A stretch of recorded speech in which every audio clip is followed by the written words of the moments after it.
was just this huge protector of Shannon. At the time, I had just gotten into listening to books, and this book on Audible was free, both of the books, and it was literally something I saw on TikTok that people were like, this is what's free right now, blah blah blah, and I kept saying it on people's things, so I was like, okay, I'll read it.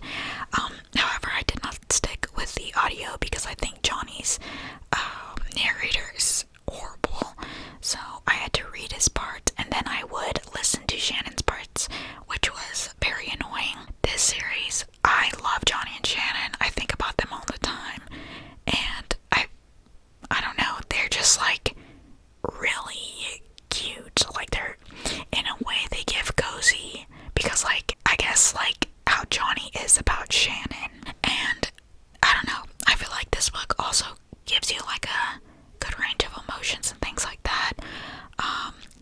I think the romance is good. Like I said, I think it's a cute story. I feel like it's a pretty in-depth thing, like nothing feels too skipped over or vague for that matter. But yeah, Binding 13, Keeping 13, I read them separately, but they are the same book, sort of, and they're definitely, I still think about you. They're definitely still in that tier still. So another book I have is Yours Truly by Abby Jimenez. I love this book.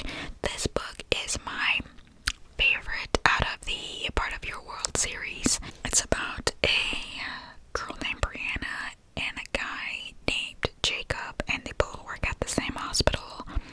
And I honestly, like, to be honest, like, I have forgotten some things. I just know they're both doctors at the hospital, and Jacob has anxiety, and the anxiety part of this book is really what connects me to this book, and that's what makes it like, that's why I like it so much. It feels like relatable to me. And out of her series right here, this book hit the deepest for me. I think it's cute and romantic, and there's a couple things in there that I'm like, that's something I would do. But I know that there is a miscommunication trope in this. That didn't bother me, but I know that might bother some. But I'm always thinking about this book. I have not come across another book like this representing anxiety the way this one did. The next book that really did it for me is Two Twisted Crowns, and this is the second book in the duology of the like One Dark Window. I don't know like the general name of this series. I think it's like the Shepherd King something. Anyway, both books were very good, but this Two Twisted Crowns, it just wrapped up so good, and I loved this. I loved the Nightmare character. I loved him in both books, but like, it really just, I don't know, it came all together in this book. I think I cried in this book, or cried about this book. I don't care about the romance of this series. The romance in this series is mid. Unfortunately, if the romance was better, I feel like this book could be at a different level. But anyway, if you're looking for a good magic system, this book is so great. But don't count on the romance. It's really not that good. I see a lot of people shipping Raven and Elspeth. It surrounds Elspeth, I forgot to say. But I don't see it at all. There's no connection from me. But anyway, that's not what I focused on here. But yeah, I really enjoyed the Two Twisted Crowns. I'm not going too in depth in these tier lists like I would for like a wrap up or something, telling you guys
possessive, he's jealous, and he's a protector.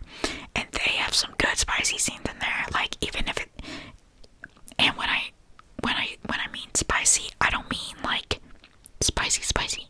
I mean like other areas. All I remember is it made me feel giddy for the two characters.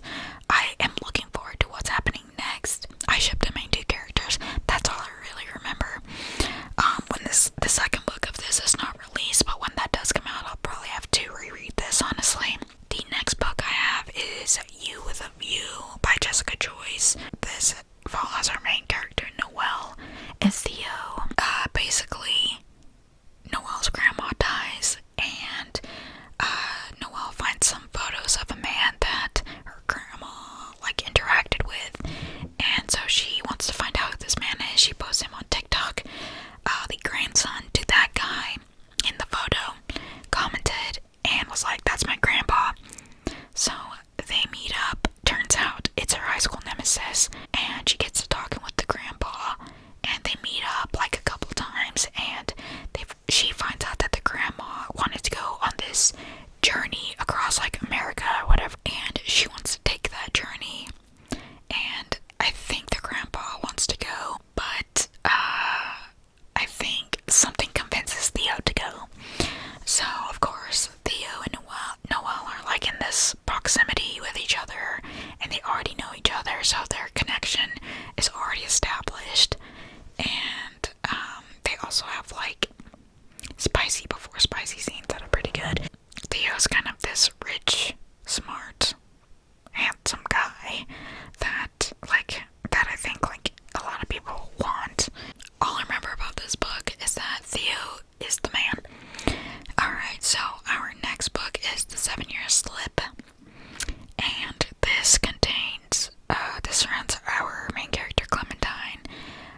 She lives in an apartment that was owned by her aunt who recently passed away, and the apartment takes the person who's living there 7 years back, and that led her to meet our main MMC, Ewan. Her and Ewan developed this romantic relationship every time, but sometimes when she leaves the apartment and she comes back in, she's back in the present, so not all the times is she seeing Ewan. So basically, she wants to find Ewan in the present, and she does, and he's a little bit different from when she remembered him. But I really enjoyed this story. It was almost like a nostalgic feeling, like it made me wish for those two characters to like make up the time that they didn't get. Like, you wanted them to be together earlier. Ewan is this like sweet guy who I'm not gonna say loves, but I'm gonna say loves, who loves our main female character, and he does like the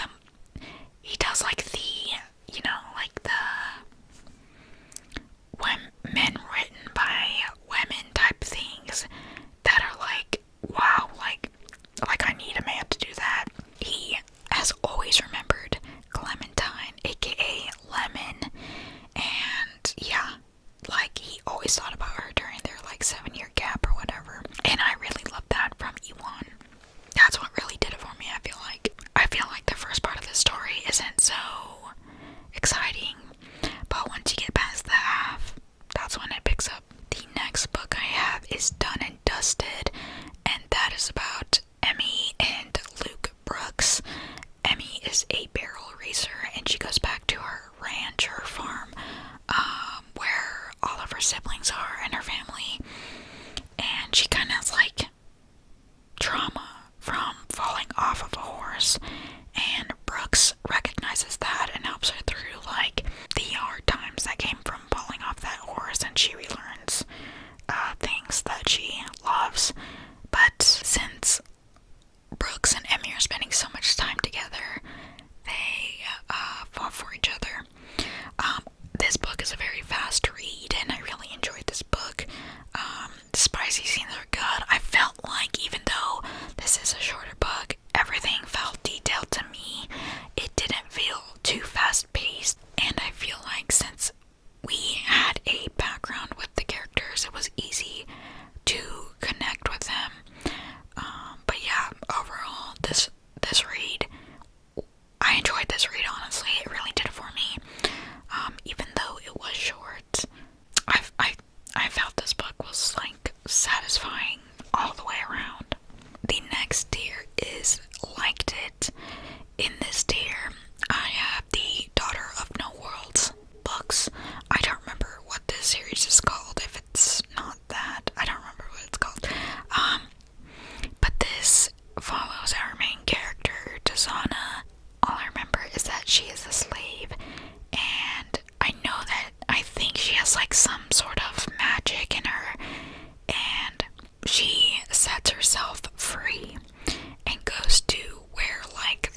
I do know that this book isn't like it because I feel like their romance didn't do it all the way for me. I feel like we could have got there if it was done right, but overall, like, it didn't really do it for me.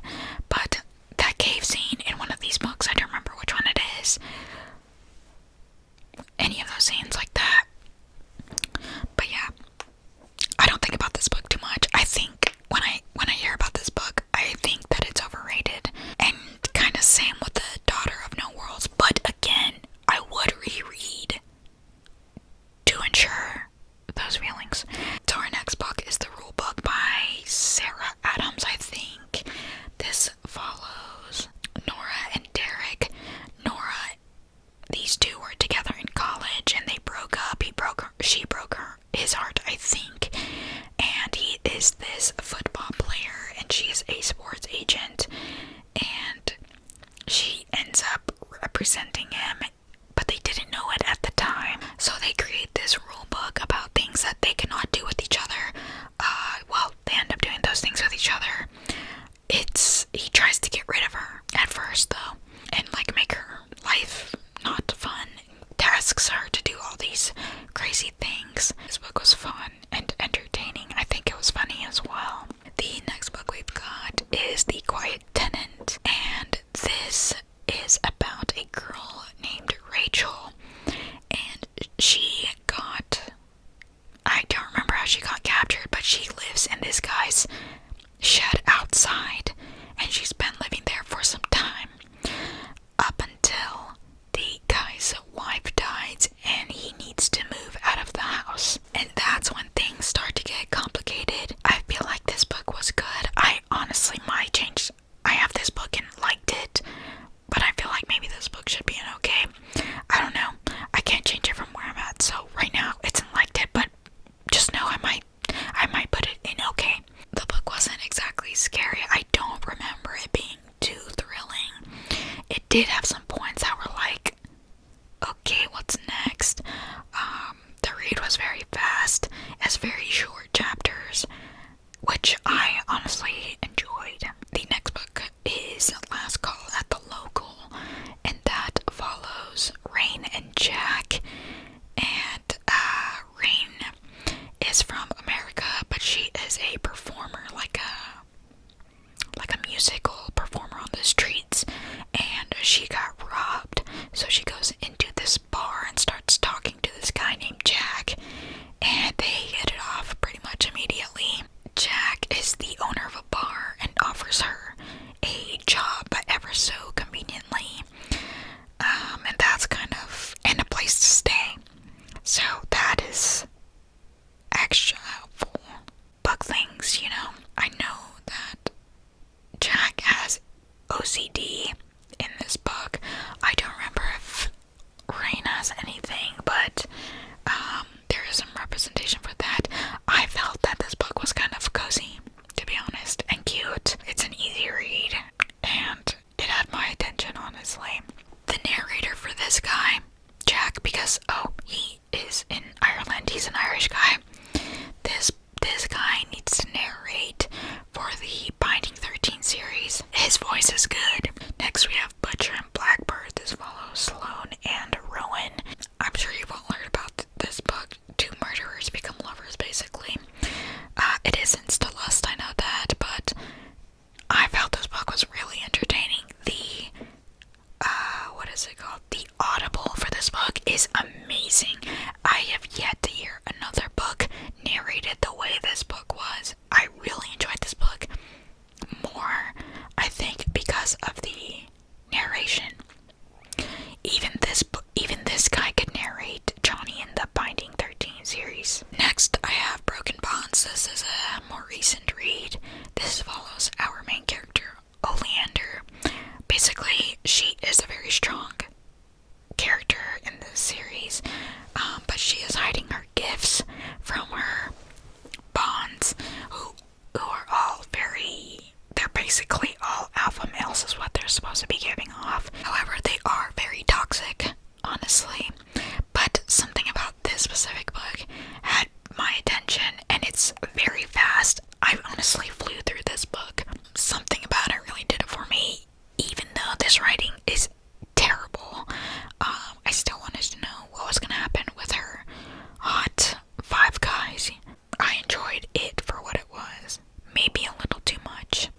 next book I read, this was one of the first books I read when I got back into reading, and that is The Accidental Dating Experiment.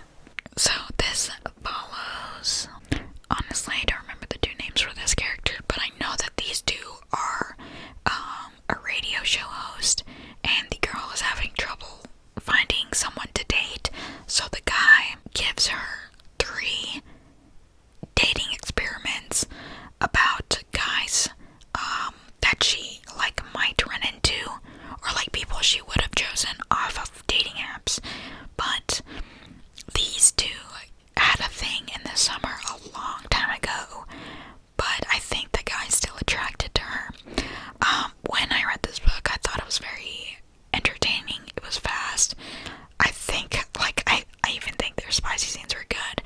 If I gave this a reread, it might be different, but I'm going off of what I think I felt, and I know that I enjoyed this book. The next book I have is Taming 7, and this is the more recent book in the, like, Binding 13 series, the Tom and Boy series, and it follows Claire and Gibbsy. I like this book. I do think this book could have been a lot better. A lot of things I think should have been different within this book. There were a few things that bothered me, but I did like it overall. However, I do feel like we were missing something in this book compared to like Keeping 13, Binding 13. Someone said that they were missing romance, and I honestly might agree. Like, there was no work to getting them together. It kind of was just like they're together now, and that honestly might be it. There was no like yearning, you know. The next tier I have is the okay tier. The first book we've got is Ward D. Ward D by Frida McFadden. This follows a girl's night shift at a psych ward. Things aren't as they seem. This is a horror mystery type book. I did not feel like this book was anything special. It wasn't even thrilling. It didn't have you guessing, like, it didn't have you thinking what's gonna happen next. It is what it is, and there was no good plot twist at the end. At least that's what I think. I personally would not recommend you this book. It's just, if you want a fast read, sure, go ahead. The next book we've got is Abby and is Part of Your World. This book was okay. I'm honestly, I know I have a tier for disappointed, but I am. This is like, okay, but it did disappoint me. I don't know, I don't think I connected with the characters. It didn't feel like there was tension or chemistry between the two. I don't know, I'm sad I didn't like that. I'm sad that I read this book after yours truly, because I did miss some, you know, like, cause those books like wrap in between each other, and yeah, I missed some stuff like that. I feel like yours truly kind of had this standard set up for me though, so that's why I kind of wish I read this one first. The next book we've got, you know, let's group them together. I think we've got Blood Bonds and Savage Bonds. This is a part of the Bonds That Die series that I already went over in the Broken Bonds. This is when this series started to become okay. This book moves very, very fast, and that is what is really killing it for me, aside from the fact that the writing is so bad. I think one of these books had me considering a DNF. Yeah, the read was okay. I'll give it that. Next book we've got is Seatmate. I read this book when I was fiending for free books on Audible. This follows two people literally like talking on a bus, and they form like a little quick romance from that.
is a musician and Sloane is a recent widower, and they meet because of the guy's dog, basically. Honestly, it kind of is like an insta situation. It's okay, like, I don't know what, at this point, I don't know what didn't do it for me or what did. There is a part in this book where it's just like, okay, can we move on? I can't honestly say that I remember what I liked about this book. That is why this book isn't okay, because like, it's like I can't really I can't really remember, honestly. The next book I read was Life's Too Short by Abby Jimenez. Again, same series. I don't know what the series is called. I don't know if I said that. This is about a YouTuber who has ALS, or so she thinks, and Adrian, who is a lawyer, and he helps her take care of a baby, basically. I think this was my favorite out of this series. If it's not this one, it's The Friend Zone. But now that I think about it, I actually think The Friend Zone was my favorite. I think the main male character is just like this caregiver protector. I'm pretty sure both characters have like their own set of like trauma, and they kind of both get over that. In this book, this series, I think just wasn't that special to me. I don't think that the relationships felt like anything to ship for. These characters could have not ended up together and I wouldn't have cared, I think. In the ACOTAR series, I have two books that are in the okay tier, and that is A Court of Frost and Starlight and A Court of Silver Flames. The Court of Frost and Starlight, that is a novella, and it's just like this quick, I think, kind of like Christmas special, and it really isn't anything aside from, I think, like Azriel and Elaine. It gives like some information about that, but otherwise I don't remember it being like that special or anything. I wouldn't expect that from a novella, so that's why it's just an okay. I wouldn't reread this because it wasn't like, I don't think about this book. However, A Court of Silver Flames, this was about Nesta and Cassian, and this book was so, it was very different. I don't think I care for Nesta that much. I don't remember exactly, but there was something different about A Court of Silver Flames, and I can't remember if it was because it was written in third person out of like the other two books. So I'm gonna put it in okay, but honestly I might move it up to liked it. Personally, I don't exactly enjoy the romance between Cassian and Nesta, but I do think this book had other interesting features. Like I said, this was my first third person point of view, and I really didn't like that at the time. When I read through in class, obviously all of that is like in third person, and I have acquired the taste for that. Like, it's fine now. A Court of Silver Flames just doesn't really hit the same for me due to the love interest, I guess, and then I would give this a reread, in my opinion, to solidify my thoughts, honestly. So the next book we've got is, well, the Carval series. The first book, Carval. Honestly, this series, I guess, just wasn't for me. Like, I can see where people would have fun with this, but the romance really just doesn't do it for me. I think it is interesting and it's like a fun journey to read, but throughout this entire series there is something that, I don't know, like, I don't think about these books. The first Carval book is about Julian and Scarlet, and then the second one is about Donatella and Legend.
read this book. However, if you don't mind if there's like a less developed romance and more about like the fantasy, then I would say to read this. It's very easy. I just was honestly severely disappointed. I don't understand the hype. I never will. There's no connection that I was able to get to Garden and Jude. And a lot of people say that Jude is kind of like a girl boss, and she is definitely not. I'm not gonna say I didn't like this book, because it's not that I didn't like it. My expectations were high because I thought it was gonna be better, honestly. Next, we have, well, this series also has two novellas, The Lost Sisters and The King of Elfhame. The Lost Sisters was mainly Taryn apologizing over and over and over. If you read book one, that's kind of what that ties into. And then King of Elfhame is just about like the story, some story of Carden. I did like the idea of the Girl Prince. I think the fantasy part was very wrapped well together. I think Carden, like the way the book went, like the Girl Prince, the ending of that one really captured me, honestly. I do like Carden. It's not that the characters are not likable. Like, they are good. Okay, I know I keep repeating myself, but aside from the romance, this book is good. Next, we have Divine Rivals by Rebecca Ross, and this is about Iris and Roman, and basically they develop a romance. They start off as enemies, kind of, and they communicate through magical typewriters, and she thinks she's messaging her brother who is in the war, but she's actually communicating with Roman. This book, in my opinion, is great for people who do not care for a romance that much, or like who don't care for like any type of spiciness or tension. I think this would be a great like teen read. I did not enjoy this book as much as I maybe thought I was going to. It just was very surface level romance wise. It definitely just didn't do it for me. I think this book has good features, but it is very overhyped in my opinion. Another thing about Divine Rivals is that it focuses more on the romance rather than the world, and that's fine for me, but like I said, I don't think the romance was that good. And for those reading more for the world, the first book really doesn't dive into it too much. So I accidentally left out 3 books in my okay dear. So I'm recording this at a later time, and yeah. So the first book I forgot in this tier is Love and Other Conspiracies, I believe is what it's called. And this follows Hallie and Hayden, and Hallie is a producer of a show, and she sees that Hayden has his own like podcast or show about conspiracy theories. So she thinks this is a good idea to put on TV. So she goes to Hayden and wants to talk about it with him. He says yes. So then he actually is terrible by himself doing the show. So Hallie is now a co-host of the show, basically. Together they explore conspiracy theories. Overall, I think this is a fun book. This book does dive into the romance more than the conspiracy theories themselves. I probably would recommend this book. I honestly would not reread this book. I don't think it was too special to reread. I do think the characters do have somewhat of a connection. It just wasn't that deep enough for me to care about the characters too much. So yeah, there was nothing bad about this book, but it wasn't amazing. So the next book we have is The Dead Romantics, and this is about a ghostwriter named Florence and and a editor, I think, named Benji or Ben. So Florence can see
if he wanted to, he would. And I agree with that. But, like, what about the girl? Like, the girl really just didn't reciprocate Justin's feelings, and that was because of, like, her trauma. And I understand that, but to me, it got to a point where it's like, oh my gosh, like, he is giving so much and you're giving nothing. And that really bothered me about this book. Both of these characters, I might be a lot lower now, so sorry about that.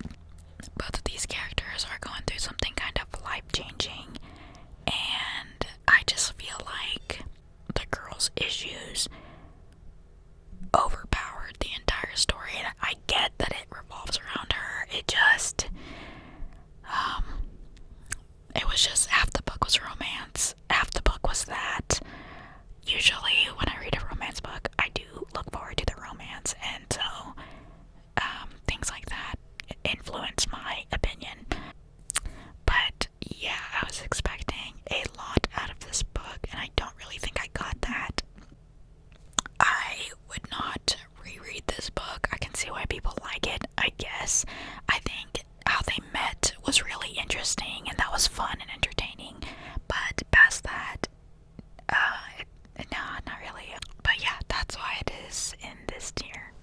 Alright, next we have our disappointed tier. This tier was a little bit hard for me to distinguish between okay and disappointed. With the disappointed tier, it's more like it just really wasn't that good. Whether that was like lived up to the hype, like most of these are like it didn't live up to the hype, which it could. Okay and disappointed kind of intertwine in a way. The okay tier was kind of like okay, it was a good okay, but disappointed was like okay. Does that make sense? So disappointed in other words, I guess. First we have the Villains and Virtues series. This is about a girl named Amma and a demon mage named Damien. And this is a very whimsical fantasy. It's like they go on a lot of journeys. It's not a heavy book at all. It's very like fun. But this book honestly just wasn't for me. I feel like I don't know what it was that didn't do it for me about this book. A lot of people said that this was a slow burn book. Honestly, it wasn't giving slow burn like the way slow burns are usually set up. On paper, this is a slow burn, but I don't know, it didn't do it for me in the way that normal slow burns work. Overall, I don't know, this is just like a funny, silly book. And I'm not gonna tell you that it was bad. I just truly think it wasn't for me. It's very detailed in the journey, I guess. The last book specifically really didn't have my attention at all. I feel like the ending of these books just like wasn't satisfying. But again, it could just be my like bias from reading the entire book. But if you like silly like journey type things, I told you that Bound to the Battle God was like a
because aside from the fact that we are too obsessed with Kai and Peyton in this book, yeah, there's just no yearning. There's nothing. Like, they're just together. And I don't know. I really dislike the series, but not enough to not continue it. Because I started it, so I'm gonna finish it. I feel like this book is great for a middle schooler. It'd be perfect for that. Otherwise, I don't know. The next book we have is The Invisible Life of Addie LaRue. This book, I'm not gonna say this book is bad because it's not bad. It's just, I think there's a good concept. It's just, I don't think this book was anything truly special. Obviously, okay, this book is about a girl who doesn't want to be forced to do anything she doesn't want to do, but she lives in a time where, like, she can't really make her own decisions, I'm pretty sure. So she prays to a god.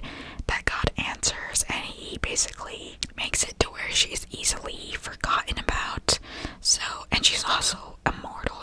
So she goes through a long life of being alone, basically, until she meets somebody who actually remembers her. But yeah, I feel like there was really nothing to look forward to in this book. The only thing I had to kind of look forward to was her anniversaries with Luke, because that was the most drama, romance, anything in this book. I felt like this book was just like, it wasn't anything special, period, I guess. Definitely not life-changing from some hype that I heard. That is why I put it in the disappointed thing. I wouldn't reread this again. I see why people like this book. If someone were to ask me if that is worth a read, I would probably say no. Next, we have Ruthless Vows, and that's the second book in the Divine Rival series. This book had zero romance and really focused on the world building in this book. I don't know, it was very different from the first book. I'm not gonna say that this book was terrible, because I didn't think Divine Rivals was that good, but I know that this book is terrible for some people. Honestly, I don't feel like this was worth the read.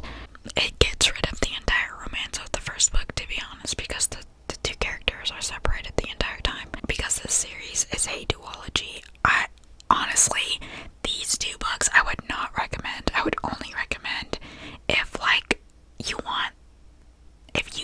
if someone younger than you wants to read it, like a middle schooler. Alright, next we have our terrible books. These books I just wanted to get through and finish, and I had a bad time throughout the entire thing.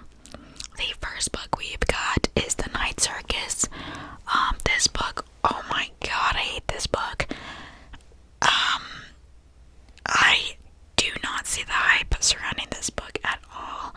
I think the thing that really killed this for me was the fact that the romance we got in this book and, like, what the book is about, it doesn't really make sense. I think the romance is so below mid. I don't even know what I would call that. And the point of this book is for the two love interests to like duel, and there's no dueling in this book. It's just not good at all. The one thing it's good at is describing the circus that they're always in, but aside from, like, the descriptions of what we're given, this book is not good. If you want a magical only book, I would recommend you this book. Do not read this book if you want romance. And if you want long descriptions of places, I would recommend you this book.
honestly. Smudge with very little plot. I remember reading, this was like one of the first series that I read when I picked back up reading, and it started good, and I thought we were going somewhere good. But no, this is very cheesy. It's very Wattpad-like. It's really not good. I actually DNF'd this series now that I think about it. But I did not DNF these books. They're very fast-paced. But like I said, a fast-paced book can be done well. Like I said, done and dusted. And then also, The Last Call at the Local was also a fast-paced read.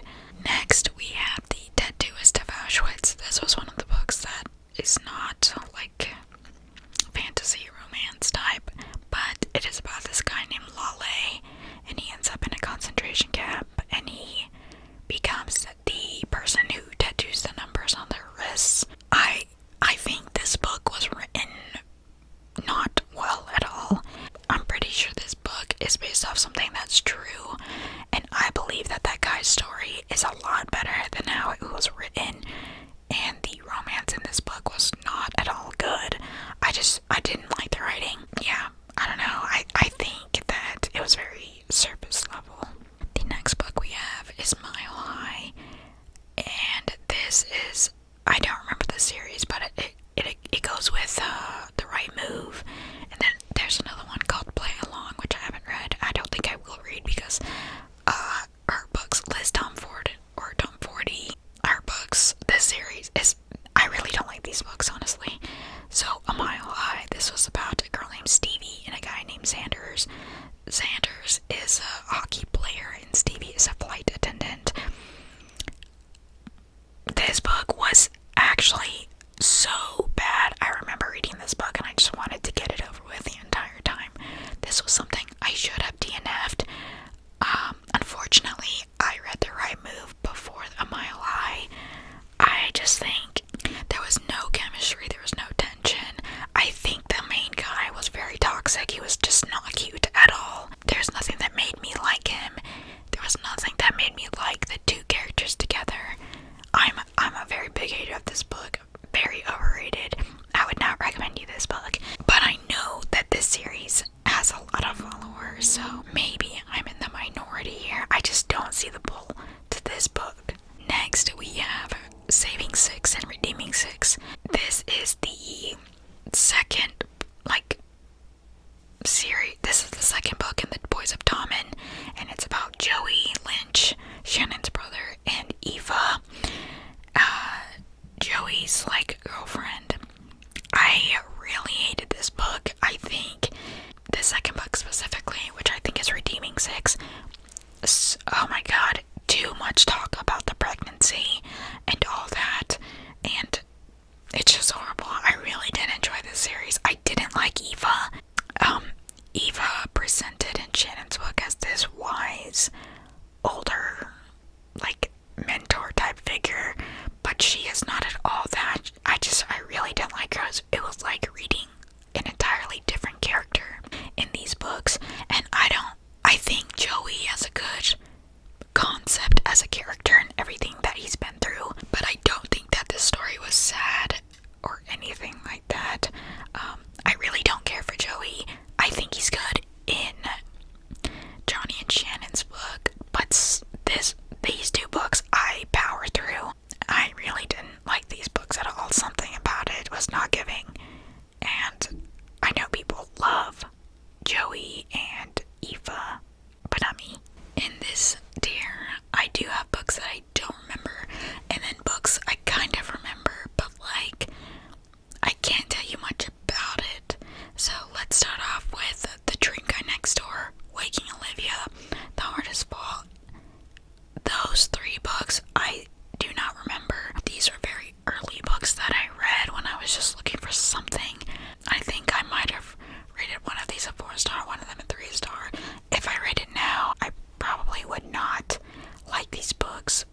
I love all of Mariana Zapata books, but I just can't give like a true, like how I felt, because it was, these are one of the earliest books I read. I read these books before the Akatar series, so yeah, it was quite a while ago, and these are actually the only books that I have physically read, but I do not dislike any of Mariana Zapata books that bad. From Lukov with Love, that was the one book I really did not like. I didn't feel like there was a connection between the two characters, no chemistry, tension, nothing about that. These are some books that I would reread. These books are the ultimate slow burn. These are they're strictly romance. Like, it's not like fantasy and romance with slow burn. It's just slow burn. And I actually really love these books. That is kind of how I got started looking. I was looking for slow burn books. I think my favorite from these books here is All Roads Lead Here. I would recommend all of these books if you like a slow burn. She has a very high rating for these. I just don't remember their plots really. Not enough to describe, and I don't really remember how I felt, which is why they're in the don't remember tier. The next tier I have is the DNF tier. The first book I have here is The Time I Got Drunk and Saved a Demon. This book is very fast-paced. It's a shorter read. This fast-paced was too fast-paced for me. I think maybe in another world this book is good, but I did not like it. There is use of TikTok language or slang, modern slang. If you don't like that, I wouldn't read this book. I'm pretty sure this book is kind of whimsical, cozy, some people might say, so I mean, if that sounds good to you, then yeah, read it. It's fast. But yeah, I would not give this another try. Next I have is Not in Love, by Ellie Hazelwood. This has nothing to do with the book, but the narrator sounded like AI, so I stopped reading very fast. And yeah, I can't give too much on what the book was actually about because it didn't take me long to recognize that I didn't like the narrator. Next, I think this might have been my first DNF of a book, which was The Song of Achilles. I don't know what I thought this book was about, but I did not like this book. It was very surface level. I did not like this romance. I think it started out good, but this book was so incredibly boring. I do not see the hype around this book at all. But yeah, that is my tier list. I actually tried to go through this very fast because I kind of have a very short window of recording time, which is kind of annoying, as you can, yeah, I'm sure you can hear. I hope you guys enjoyed this tier list. My thoughts are always everywhere when talking about books, but I hope I made some sense. So yeah, I hope you guys enjoyed this video and found it at least a